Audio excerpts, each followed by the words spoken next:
මේ දවස්වල දැඩි හිරු රස්නයක් තියෙනවනේ. ඒගොල්ලෝ දන්නවා ඉතින් බල්ලන්ට අමාරුයි පූසන්ට අමාරුයි පූසන සාමාන්‍ය ගොඩක් වෙලාට ගෙවල් ඇතුලේ ඉන්නේ ෂෙල්ටර් එකක් තියෙන තැනක ඉන්නේ.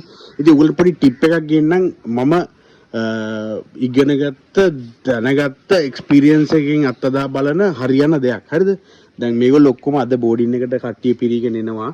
හැමතැනම කට්ටිය ඉන්නවා. ඉතින් ඔයගලන්ට සිට්සුලා වගේ පෙට්ස්ලා ඉන්නවා නම් පොඩි ටිප් එකක් මම මේ ගේන්නේ. දැන් මෙයා වගේ කෙනෙක් නම් මෙයා තමයි අර මොංගල් මල්ලි කෙනෙක් ඉන්න කෙනා මෙයා වගේ කෙනෙක් නම් නිකන් තෙමන්න. ඒක ප්‍රශ්නයක් නෑ. හැබැයි පොඩ්ඩක් බලන්න රෑෂස් තියෙනවද කියලා රෑෂස් තියෙනවා නම් තෙමන්න එපා. නැත්තම් ඔයගලන්ට පුළුවන් මෙහෙම පොඩ්ඩක් ඔයගොල්ලෝ ඉන්න පරිසර පද්ධතිය ලාවට නිකන් බ්‍රීස් එකක් වගේ හෝස් එකක් මේ මහලොකු දෙයක් කියන්නේ සල්ලි යන්නේ නෑ. හෝස් එකක් තියෙනවා. ඒ හෝස් එක නිකන් පොළොවට මෙහෙම අල්ලන්න. ඉතින් ලාවට තෙමන්න. හරිද? එන්න මෙහෙම තෙමන්න. එතකොට ඒගොල්ලන්ට අර හීට් එක නැති වෙනවා. හරිද? මේගොල්ලෝ ඔක්කොම ඇරලා ඉන්නේ. ඉතින් අපේ බෝඩින් එක හැමතැනින්ම හරි සිසිලසයි. වටේම ගස්. ඒ නිසා ඒගොල්ලෝ ඉන්නවා මේක ඇතුළට වෙලා ඉන්නවා. බබා අර හෝස් එක ලං කරන්න මට. මේ වගේ පොඩ්ඩක් ලාවට තෙමන්න. තේරුණාද? එතකොට අර රස්නේ නැති වෙනවා. හරිද? ඔයගලන්ගේ පෙට් ගාව පුළුවන් නම් ඉන්ඩෝ ප්ලාන්ට්ස් ටිකක් මෙන්න මෙහෙම වවන්න. හරිද? ඉතින් දැන් ඉන්ඩෝ ප්ලාන්ට්ස් වවව හිටියට වැවෙන්නේ නැහැ.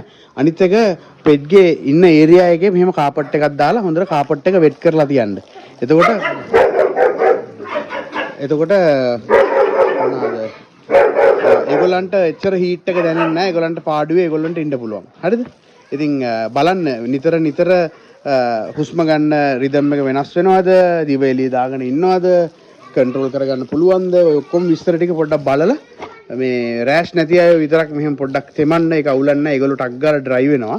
ඉතින් බලන්න මේ දවස් ටිකේ පොඩ්ඩක් ඔයගොල්ලන්ගේ සුරතල් සතුන් ගැන වෙනදට වඩා අවධානයෙන් ඉන්න. ඒගොල්ලෝ ඉන්න ඒරියාස් තෙමන්න මේ තෙමලා එහා පැත්තට හැරුණා විතරයි දැක්ක. ඒ මහා ලොකු වතුර ගොඩකින් තෙමන්න නැහැ. පොඩ්ඩක් තෙමන්න.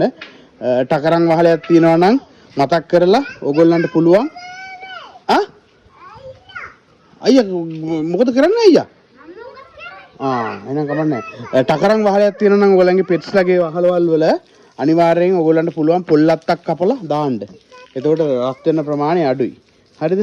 දැන් මේ එහා පැත්තට තෙමලා මේ පේනවනේ පොඩ්ඩක් එහෙම චුට්ටක් තෙමෙන්න අරින්න. එතකොට ඕක ඒගොල්ලන්ට ටිකක් ලේසි පහසුයි.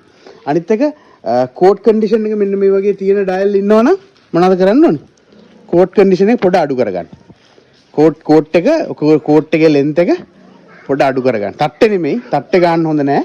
මේ වෙලාවේ විශේෂයෙන්ම තට්ටේ ගන්න හොඳ නෑ. කෝඩ් කන්ඩිෂන් එක කෝඩ් ලේයර් එක පොඩ්ඩක් කොට කරගන්න.